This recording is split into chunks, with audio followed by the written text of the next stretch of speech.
Matutulog na lang, kumain pa. Ayan o, gutom daw siya. Tatapos lang niyang kumain ng kanin. Yan, buti na lang nandito mami niya, nag-order.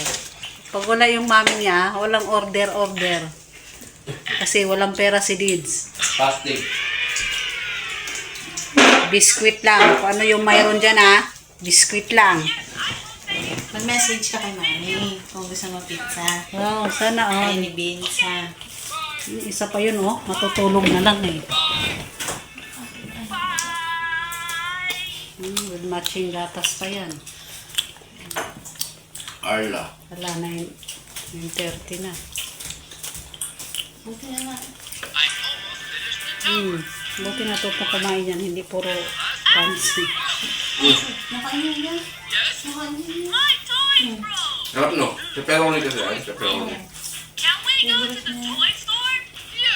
Hindi naman pala bawal, sabi ng doktor, yung rice. Kailangan daw yan sa katawan natin. Kailangan ng isang cup. Tapos kung may baboy ka, may gulay. Lahat ng sobra, bawal. Oo. Kaya yung iba na hindi na daw kakain ng kanin, hindi daw pwede yun. Oh. Masama daw yun. Hindi. Manina ka. Nahiya ka pa, kumuha ka na.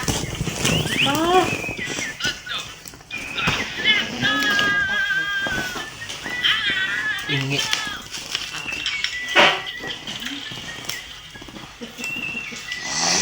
Hindi na nga. Madami pa rin ako. Par. Hoy, pagkatapos na magsipilyo na ha. Kaya, suntukin kita, alas 10 na. Wala ba may kamay ko? Oh, huwag mo na ipahit sa damit ha. Gising ito, mga alas 9, hindi ko ito gisingin. Sarap ng pepperoni Kasi na. 11 pa naman pasok Pepperoni. ito. Pandesal, almusal mo ha. Tapos bago pumasok, mag-rice. Opo. Sa hapon, pizza ang merenda niya. Agoy, bahala kayo. Sa ako, wala akong pera dyan. Magpupunan sa damit. Ayan, matulog na ha pagkatapos.